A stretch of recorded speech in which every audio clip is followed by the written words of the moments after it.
दोस्तों आज की इस वीडियो में बात करने वाले हैं एक पोंगा पंडित के बारे में। जी हाँ, यही वो पोंगा पंडित है जिसका नाम है सुनील दुबे। ये अपना कथा वाचन रूपी एक दुकान चलाता है और कथा वाचन एक धंधा है। ये बात मैं नहीं, ये स्वयं कह रहे हैं। क्योंकि मेरी इतनी बड़ी दुकान है ही नहीं कोई बंद करे, वो तो बंद सी है। तो आइए फिर आज इनकी इस दुकान पर पूरी तरीके से ताला लगा देते हैं हमारे सदग्रंथ रूपी चाबी से, ताकि इसकी इस दुकान से जो भोले भाले भक्त ठगी का शिकार हो रहे हैं उनके अनमोल मानव जीवन को बचाया जा सके। साथ में इस वीडियो में आपको जानने को मिलेगा कि इन जैसे पोंगा पंडितों के विषय में हमारे पवित्र सदग्रंथ क्या कहते हैं और किस प्रकार इनको लताड़ा गया है, बहुत बुरी तरीके से लताड़ा गया है हमारे शास्त्रों में कि ये कथावाचन रूपी ढमढमे को शुरू करके लोगों को किस प्रकार भ्रमित कर रहे हैं और किस प्रकार उनको नर्क की तरफ धकेल रहे हैं। ये सारी बात हमारे सदग्रंथों में लिखी है। तो चलिए शुरू करते हैं। इसमें सबसे पहले बात की थी एक कथावाचक की। जी हाँ, भगवती प्रसाद तिवारी जी। अच्छा, भक्त हुए तो हुए, एक बहुत बड़े पंडित जी भी रामपाल में हो गए। आपने सुना होगा भगवती प्रसाद तिवारी संदलपुर के बड़े वक्ता हो गए अपने क्षेत्र में। ये भगवती प्रसाद तिवारी जी एक बहुत बड़े कथावाचक थे, मशहूर कथावाचक थे। चारों तरफ इनका बोलबाला था, यहाँ तक कि इन्होंने कथावाचन की नई नई पद्धति भी शुरू की थी। ये तीर्थ की कथा उन्होंने चालू की थी, तीर्थ में लोगों को ले जाके कथा करना। लेकिन इतने मशहूर होने के बाद, जिनके हजारों शिष्य थे, लाखों की संख्या में सुनने वाले लोग थे, इन सारी चीजों को त्याग कर संत रामपाल जी महाराज जी का इन्होंने बहुत अच्छे तरीके से ज्ञान सुना, समझा, बारीकी से सदग्रंथों से मिलान किया जिनको ये पढ़ा करते थे।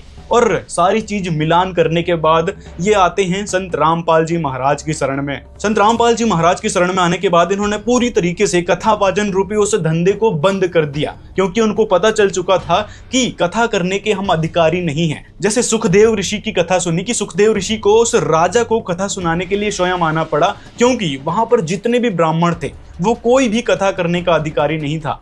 तो फिर उस समय सुखदेव ऋषि को स्वर्ग से बुलाया जाता है, क्योंकि वो ही एकमात्र कथा करने के अधिकारी थे। और आज के समय में केवल और केवल संत रामपाल जी महाराज जी कथा करने के अधिकारी हैं, सत्संग सुनाने के अधिकारी हैं।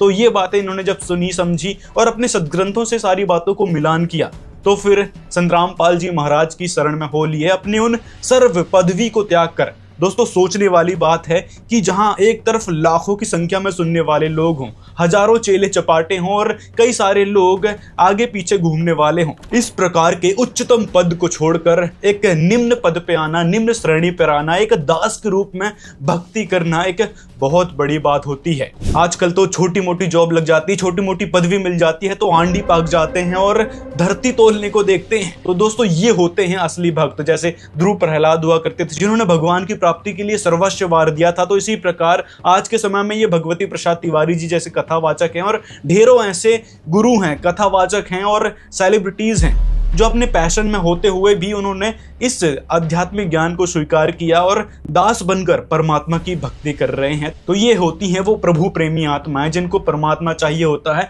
आत्म कल्याण करवाना होता है। तो वो किसी को नहीं देखती, ना ही समाज को, ना ही अन्य लोगों को कि वो क्या बोलेंगे। वो सब कुछ छोड़कर परमात्मा के लिए आगे बढ़ चलते हैं और वही काम भगवती प्रसाद तिवारी जी ने किया। अब संत रामपाल जी महाराज की शरण में आने के बाद वो भगवती प्रसाद दास बन चुके हैं। तो एक तरफ तो ये हैं प्रभु प्रिय आत्माएं भगवती प्रसाद तिवारी जी जैसी और भी कथावाचक हैं जो संत रामपाल जी की शरण में आ चुके हैं, और दूसरी तरफ ये हैं सुनील दुबे और लोकेश कृष्ण शास्त्री जैसे मूढ़ कथावाचक हैं जो अपने धंधे को बचाने के चक्कर में सत्य ज्ञान को ग्रहण ही नहीं करना चाहते, क्योंकि इनको लूटने की, लोगों को ठगने की लत सी लग चुकी है और इसी लत को ये छोड़ नहीं सकते। जैसे नशेड़ी को लत लग जाती है नशे करने की, इसी प्रकार इनको इस कथावाचन रूपी दुकान खोलकर लोगों को ठगने की लत लग चुकी है, जिस कारण ये सत्य ज्ञान को ग्रहण नहीं करना चाहते और जो ग्रहण कर चुके हैं उनका तक ये विरोध करने लगते हैं। और विरोध करने का भी यही कारण है कि यजमानों से इनको गाली ना सुनना पड़े, कहीं यजमान इनको गाली देने ना लगे, लताड़ने ना लग जाएं। तो इस कारण भी ये तरह तरह की इन पर टिप्पणियां करते रहते हैं। और रामपाल के चक्कर में पड़ के उन्होंने कथा तो की बंद और सारी मूर्ति और भगवान की फोटो अपने घर से की विदा, और बोले अब तो मुझे असली ज्ञान हो गया। इसको शर्म तक नहीं आती जब इसको पता चल गया कि भाई उन्होंने असली ज्ञान को स्वीकार कर लिया है। तो इसको भी चाहिए था कि वो भी जानने की कोशिश करे कि आखिर वो असली ज्ञान क्या है, लेकिन नहीं, इसको जानना इसलिए भी नहीं है कि इसकी दुकान जो बंद हो जाएगी यदि वो असली ज्ञान समझ गया या लोगों को बताने लगा। तो इससे पता चलता है कि इसको ज्ञान से कोई लेना देना नहीं है, सिर्फ भोले भाले लोगों को इसको कथा वाचन रूपी इस धंधे से ठगना है। इसी प्रकार इस पोंगा पंडित ने संत रामपाल जी महाराज जी के बारे में कहा था, आज भी अपन कई महात्मा को देखते हैं कि वे शास्त्र की बात अपने ऊपर फिट कर लेते हैं कि मैं ही भगवान हूँ। जैसे अभी आप देखते हैं एक रामपाल महाराज का चल रहा, रामपाल महाराज का तमाशा चल रहा पूरे देश में। पहली बात तो सुनील जी, आपने संत रामपाल जी महाराज जी का ज्ञान ढंग से नहीं सुना।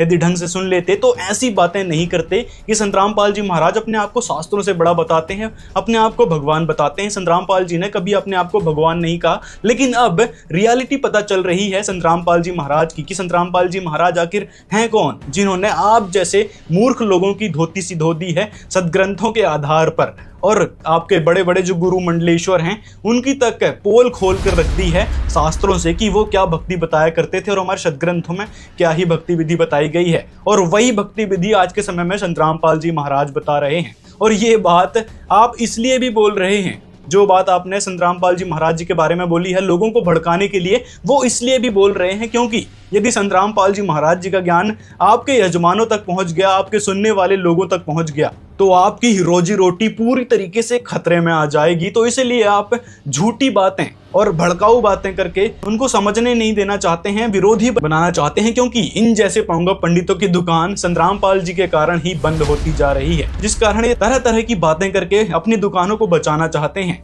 जिसमें से एक बात ये कहते हैं कि गायत्री मंत्र के विषय में कि गायत्री मंत्र केवल ब्राह्मणों को जपना चाहिए, किसी और को नहीं जपना चाहिए। जो विधिवत गुरु परंपरा से जिसने यज्ञोपवीत पहना है, जो शिखा धारण किए हुए है, सूर्य की उपासना करता है, उसको गायत्री मंत्र जपने का अधिकार है। ब्राह्मणों का, अभी तुम्हें पंडित जी को समझा रहा था कि ब्राह्मणों का तो असली शस्त्र जो है गायत्री है। जबकि इन जैसे पोंगा पंडितों को गायत्री मंत्र के ही बारे में नहीं पता है कि गायत्री मंत्र एक्चुअल में है क्या। संत रामपाल जी महाराज जी ने बताया है कि गायत्री मंत्र यजुर्वेद का सिर्फ एक मंत्र है। ये रहा वो मंत्र जहां ओम नहीं लगा है, ये भूर्भुवः स्वः से शुरू हुआ है। भूर्भुवः स्वः तस्य वितुर्वरेण्यं भर्गो देवस्य धीमहि धियो यो नः प्रचोदयात्। मतलब ओम जो यहाँ एक्स्ट्रा वर्ड लगाया गया है गायत्री मंत्र बनाकर, वो सरासर इस वेद मंत्र का अपमान यहाँ पर किया जा रहा है। परमात्मा के द्वारा दिए गए ज्ञान का अपमान किया जा रहा है, परमात्मा का अपमान यहाँ पर ओम लगाकर किया जा रहा है। तो इससे कितने बड़े दोषी आप लोग बनोगे, आप यहीं से समझ सकते हैं। क्योंकि वेदों में जो मंत्र लिखे हैं उससे कोई छेड़छाड़ करता है तो वह परमात्मा का दोषी कहा जाता है। तो संत रामपाल जी महाराज जी ने क्लियर किया है कि यहाँ पर ओम कभी भी नहीं लगाना चाहिए, वेद मंत्रों के साथ कभी भी छेड़छाड़ करना नहीं चाहिए, क्योंकि ये परमात्मा का अपना संविधान है और इन वेदों में परमात्मा की महिमा लिखी हुई है। और वो महिमा आज तक के हमारे ये नकली गुरु कथावाचक नहीं समझ पाए हैं। समझ क्या पाए हैं? सुनील दुबे जैसे और लोकेश कृष्ण शास्त्री जैसे फर्जी, लालची और स्वार्थी कथावाचकों ने कभी वेदों को खोल कर तक नहीं देखा कि उसमें लिखा क्या है, और चले हैं ये वेदों की महिमा गाने और कहता है कि वेदों में जो मंत्र लिखे हैं वो ब्राह्मण ही पढ़ सकता है और कोई नहीं पढ़ सकता। तो इस प्रकार की घटिया मानसिकता को लेकर ये सिर्फ और सिर्फ ब्राह्मणों को उत्तम बताता है। ब्राह्मणत्व की रक्षा करना पड़ता है। अब इसने कहा था कलयुग के पाखंडियों के विषय में। तो कलयुग में जो पाखंडी हैं, ये पाखंडियों का कोई हिसाब किताब नहीं है। तो कलयुग के असली पाखंडी कौन है, आइए आपको दिखाते हैं हमारे पवित्र शास्त्रों से। यह देवी भागवत महापुराण, यहाँ पर आप जैसे पोंगा पंडित बन बैठे ब्राह्मणों के विषय में बताया गया है। देवी जी ने स्वयं ही बताया है कि राजन, उन प्राचीन युगों में जो राक्षस समझे जाते थे, यानी प्राचीन युग यानी सतयुग त्रेता द्वापर में जो राक्षस समझे जाते थे, वे कली में ब्राह्मण माने जाते हैं। क्योंकि अब के ब्राह्मण यानी आप जैसे पोंगा पंडित प्रायः पाखंड करने में तत्पर रहते हैं। दूसरों को ठगना, झूठ बोलना और वैदिक धर्म कर्मों से अलग रहना कलयुगी ब्राह्मणों का स्वभाव बन चुका है। वे कभी वेद नहीं पढ़ते। यहाँ लिखा है कि वे कभी वेद नहीं पढ़ते, यानी आप जैसे ब्राह्मणों के विषय में कि वे कभी वेद नहीं पढ़ते कि वेदों में आखिर लिखा क्या है, कौन से परमात्मा की महिमा है। लेकिन भोले भाले भक्तों को, यजमानों को ठगने के हिसाब से हमेशा झूठ बोलते रहते हैं, वैदिक धर्म कर्म से अलग रहते हैं। इनको गायत्री मंत्र का पता है, लेकिन ब्रह्म गायत्री मंत्र क्या होता है उसके बारे में भी नहीं पता। तो इसी कारण देवी जी भी कह रही हैं कि ये सिर्फ ऐसे ब्राह्मण जो पोंगा पंडित हैं इन्हीं के बारे में कहा है दोस्तों, क्योंकि ये सिर्फ अपनी दुकान चला रहे हैं। जैसे कि सुनील जी ने स्वयं ही कहा कि ये हमारी छोटी सी दुकान है, तो इसी प्रकार की दुकान, ये बड़ी बड़ी दुकान है। ये अनुरुद्धाचार्य, देवकी नंदन, धीरेन्द्र शास्त्री, प्रेमानंद महाराज और भी ढेर सारे जो कथावाचक बन बैठे हैं, प्रदीप मिश्रा जैसे, ये सब दुकान चला रहे हैं अपनी कथावाचन रूपी, जिससे ये लोगों को ठग रहे हैं झूठ बोल बोल कर। वैदिक धर्म कर्म का इनको कहीं से कहीं तक लेना देना नहीं है, कहीं से कहीं तक ज्ञान नहीं है। वैदिक धर्म कर्म के बारे में सिर्फ और सिर्फ संत रामपाल जी महाराज बताते हैं। यहाँ तक कि ब्रह्म गायत्री मंत्र के बारे में भी संत रामपाल जी महाराज जी ने बताया है, इस गायत्री मंत्र से ऊपर है ब्रह्म गायत्री मंत्र। वास्तव में ये गायत्री मंत्र भी कोई मंत्र नहीं है, ये तो नॉर्मल यजुर्वेद का एक मंत्र है। लेकिन ब्रह्म गायत्री मंत्र वह ऑथेंटिक मंत्र है जिसे द्वादश अक्षर मंत्र भी कहा गया है श्री रामचरितमानस में। तो वही उस ब्रह्म गायत्री मंत्र का जाप करने के लिए सिर्फ और सिर्फ संत रामपाल जी महाराज देते हैं, जिसमें देवी दुर्गा जी, ब्रह्मा विष्णु महेश श्री गणेश जी सभी की भक्तियां जाती है। ये पंचदेव प्रधान माने गए हैं। इनको तो पंचदेवों के बारे में भी नहीं पता होगा कि पंचदेव आखिर कौन है हमारे सनातन में। तो पंचदेव जो हमारे प्रधान हैं उनकी ही भक्ति संत रामपाल जी महाराज बताते हैं, जो कि वैदिक धर्म कर्म के हिसाब से है। तो देवी दुर्गा जी ने इन जैसे लोगों को बहुत ही बुरी तरीके से लताड़ा है। सही कहने में क्या, ये व्यासपीठ भगवान ने मुझे दी है, सही बोलने के लिए दी है, इस पे झूठ नहीं बोला जा सकता। जैसे आप व्यासपीठ में बैठकर भी अपने अभिमान को त्याग नहीं पा रहे हैं, भोले भक्तों को सही दिशा दिखाने की जगह अपने स्वार्थ के कारण उनको नर्क की तरफ धकेल रहे हैं, धन लोभ के कारण नर्क की तरफ धकेले जा रहे हैं। तो आप जैसे लोगों के विषय में फिर देखिए भागवत महापुराण में क्या बातें कही गई है। यहाँ पर श्रीमद् भागवत महापुराण, जिसकी आप कथा भी करने लग रहे हैं, तो इससे श्रीमद् भागवत महापुराण में कहा है कि ब्राह्मण केवल धन आदि के लोभवश घर घर और जन जन को भगवत की कथा सुनाने लगे हैं, इसीलिए कथा का सार चला गया है। इसी कारण उस ब्राह्मण ने भी कहा था। अब कहते हैं पंडित जी आजकल समाज में ब्राह्मणों का वो सम्मान नहीं बचा। तो यही कारण है कि आप जैसे ब्राह्मण धन आदि के लोग बस अपनी दुकानों को चला चला कर ये सारा बिजनेस फैला रहे हैं, लोगों को भ्रमित कर रहे हैं, नर्क की तरफ धकेल रहे हैं। तो कथा का सार इस कारण चला गया है। ये बात भागवत महापुराण में लिखी है।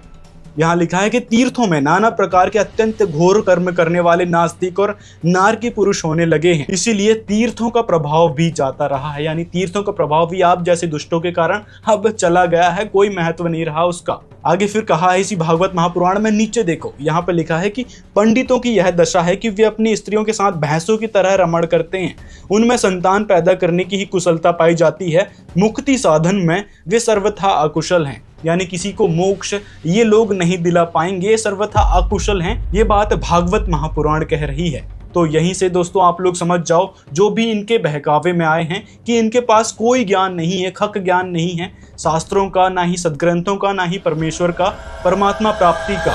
यहाँ तक कि हम जिन ऋषियों को सर्वश्रेष्ठ माना करते थे कि भाई उन्होंने परमात्मा को पा लिया होगा, घोर तपस्या करते थे और उसके कारण उनकी यादगारों को पूजने के लिए जाते हैं। तो देखिए इसी भागवत महापुराण में उन ऋषियों के बारे में भी बताया गया है। इसमें कहा है कि ऋषियों ने संसार में अनेकों मार्ग प्रकट किए, किंतु वे सभी कष्ट साध्य हैं और परिणाम में प्रायः स्वर्ग की प्राप्ति कराने वाले हैं। अभी तक भगवान की प्राप्ति कराने वाला मार्ग तो गुप्त ही रहा है। उसका उपदेश करने वाला पुरुष प्रायः भाग्य से ही मिलता है। मतलब उस परमात्मा को, उस भगवान को प्राप्त करवाने वाला पुरुष भाग्य से ही मिलता है। और उसी पुरुष के बारे में गीता अध्याय 4 के श्लोक 34 में बताया गया है कि वह तत्वदर्शी संत हैं। और वह तत्वदर्शी संत कौन है, उसकी जानकारी गीता अध्याय 15 के श्लोक 1 से 4 में बताई गई। उल्टा लटका हुआ संसार रूपी जो वृक्ष है उसकी सटीक जानकारी कि जड़, तना, डार और पत्ते कौन हैं, ये सारी जानकारी विस्तार से बता दे, वही तत्वदर्शी संत है और वही भगवान को मिला सकता है, मोक्ष करवा सकता है। तो उसके बारे में गीता जी में स्पष्ट रूप से लिखा है कि वही तत्वदर्शी संत है। और आज के समय में वह तत्वदर्शी संत सिर्फ और सिर्फ संत रामपाल जी महाराज हैं। और ये बात भगवती प्रसाद तिवारी जी समझ चुके थे पूरी तरीके से, जिस कारण वो संत रामपाल जी महाराज की शरण में चले गए। नहीं तो इतनी बड़ी पदवी पर होकर और अलग अलग तरीके से कई प्रकार से वो पैसे कमा सकते थे, आप लोगों को ठग सकते थे। लेकिन नहीं, उन्होंने इसे ठगी का रास्ता छोड़कर अपने आत्म कल्याण की तरफ आगे बढ़ गए। और आपको भी अब सचेत कर रहे हैं कि आप भी अपने आत्म कल्याण के रास्ते को अपनाओ और मोक्ष प्राप्त करो, परमात्मा को प्राप्त करो, जिसके बारे में गीता, वेद, पुराण सभी जगह गवाही मिलती है। और यथार्थ ब्रह्म गायत्री मंत्र भी प्राप्त करो, जिससे ये सर्व देवी देवता हमको लाभ देंगे। और वह मंत्र आज के समय में सिर्फ और सिर्फ संत रामपाल जी महाराज दे रहे हैं। वह 12 अक्षर मंत्र सिर्फ और सिर्फ संत रामपाल जी महाराज दे रहे हैं। तो जल्द से जल्द उनकी शरण ग्रहण करो। संत रामपाल जी महाराज कोई देवी देवताओं के विरोधी नहीं है, वो इन्हीं देवी देवताओं की यथार्थ भक्ति बताते हैं। न घंटी बजाने से ये देवी देवता प्रसन्न होंगे, न धूप बत्ती अगरबत्ती या शंख बजाने से देवी देवता प्रसन्न होंगे। ये प्रसन्न होंगे उनके मंत्र जाप से, उनकी यथार्थ भक्ति से। और साथ में कथा कहने का अधिकारी भी एकमात्र वह संत है, तत्वदर्शी संत हैं, जो आज के समय में सिर्फ और सिर्फ संत रामपाल जी महाराज हैं। अब सुनील जी ने जैसे कहा था ब्रह्म ज्ञान के बारे में, अच्छा वे सीधी बात करते हैं ब्रह्म ज्ञान की, छोटी मोटी बातें नहीं करते। तो ब्रह्म ज्ञान एक्चुअल में है क्या? उसी ब्रह्म ज्ञान की जानकारी आज तक इन जैसे लोगों को तो थी ही नहीं, और ना ही हमारे इन लालची कथावाचकों की है कि वास्तव में ब्रह्म क्या है और ब्रह्म ज्ञान क्या है। गीता अध्याय 8 के श्लोक 13 में ओम मंत्र बताया गया है, जो कि मुझ ब्रह्म का कहा गया है। और उस गीता अध्याय 8 के श्लोक 16 में ब्रह्मलोक की बात की गई है। तो ब्रह्मलोक पर्यंत भी पुनरावृत्ति में है, मतलब ब्रह्मलोक में जाने वाले साधक भी पुनरावृत्ति में है। ब्रह्मलोक क्या है दोस्तों? ये ब्रह्म क्या है पहले तो ये समझो। ब्रह्म है ब्रह्मा विष्णु महेश, यानी इन देवताओं से ऊपर के भगवान, देवी दुर्गा जी से भी ऊपर के भगवान हैं ब्रह्म। और उस ब्रह्म का है ब्रह्मलोक। और ब्रह्मलोक में जाने वाले साधक क्या हैं? पुनरावृत्ति में आते हैं। और उस ब्रह्म का मंत्र 8 के 13 में बताया गया है, ये ओम है। तो वहां जाने के बाद भी पुनरावृत्ति में आते हैं। तो एक्चुअल में कौन सा स्थान है जहां जाने के बाद जन्म मृत्यु नहीं होती? तो उसके बारे में गीता अध्याय 17 के श्लोक 23 में बताया गया है। वह मंत्र ओम तत्सत, ये संकेत के रूप में है सच्चिदानंद घन ब्रह्म का। और गीता अध्याय 18 के श्लोक 62 में बताया गया है कि वह सनातन शाश्वत स्थान है जहां जाने के बाद जन्म मृत्यु नहीं होती। वह पूर्ण परमात्मा का, परमेश्वर का स्थान है। तो वह है अजरो अमर स्थान, जहां जाने के बाद संपूर्ण मोक्ष हो जाता है। ब्रह्मा विष्णु महेश के लोक में जाने के बाद या स्वर्ग आदि में जाने के बाद वहां से फिर जन्म मृत्यु होती है, वापस आना पड़ता है। लेकिन उस सनातन शाश्वत स्थान में जाने के बाद, जैसे गीता जी में कहा है कि सनातन शाश्वत स्थान में जाने के बाद कभी जन्म मरण नहीं होता। तो उसी सनातन शाश्वत स्थान की जानकारी सिर्फ और सिर्फ संत रामपाल जी महाराज बता रहे हैं। आज तक हमारे ये नकली गुरु कथावाचक सिर्फ ब्रह्म ब्रह्म की बात करते रहे कि ब्रह्म, अहम आत्मा ब्रह्म, आयम आत्मा ब्रह्म, कि जीव ही ब्रह्म है और कोई नहीं है ब्रह्म, आत्मा ही ब्रह्म है। मतलब खुद ही भगवान है, जीव ही भगवान है, खुद को भगवान माने बैठे थे। ऐसे हमारे शंकराचार्य जैसे गुरु मिले थे जिनको ब्रह्म के बारे में ABCD नहीं पता था। इस कारण ये हमको गुमराह कर बैठे कि भाई जीव ही ब्रह्म है और कोई ब्रह्म नहीं है। तो एक्चुअल में दुर्गा जी ने देवी भागवत महापुराण में ब्रह्म के विषय में बताया है कि वह पर ब्रह्म, उसके ही अधीन रहती हूँ मैं। इसी प्रकार ब्रह्म ने गीता जी में अपने विषय में बताया है कि मेरा ये ओम मंत्र है और ब्रह्मलोक में गए हो साधक पुनरावृत्ति में आते हैं, लेकिन शाश्वत सनातन स्थान कोई और है। तो ये सारी जानकारी सिर्फ और सिर्फ तत्वदर्शी संत बता सकते हैं, जो कि आज के समय में संत रामपाल जी महाराज जी ने बताई है। अब ये कथावाचक कहते फिरते हैं कि भाई माता पिता से कोई बड़ा नहीं है, माता पिता ही सर्वोच्च है, माता पिता को ही भगवान मानना चाहिए। तो देवी भागवत महापुराण में यहाँ पर देवी जी स्पष्ट कर रही हैं। यहाँ पे कहा है कि ब्रह्म तत्व का साक्षात्कार कराने वाला गुरु माता पिता से भी श्रेष्ठ कहा गया है, क्योंकि माता पिता से प्राप्त जीवन तो नष्ट हो जाता है, किंतु गुरु द्वारा प्राप्त ब्रह्म जन्म कभी नष्ट नहीं होता। यानी यहाँ पर देवी जी ब्रह्म ज्ञान की बात कर रही हैं। तो एक्चुअल में हमको क्या प्राप्त करना चाहिए? ब्रह्म ज्ञान। लेकिन ये सुनील दुबे जैसे लोगों को, इन पोंगा पंडितों को पता ही नहीं है ब्रह्म ज्ञान क्या है। अच्छा वे सीधी बात करते हैं ब्रह्म ज्ञान की, छोटी मोटी बातें नहीं करते। हाँ, तो ब्रह्म ज्ञान से नीचे हमको बात भी नहीं करना चाहिए, क्योंकि पता है सबको कि ब्रह्मा विष्णु महेश के ऊपर ब्रह्म है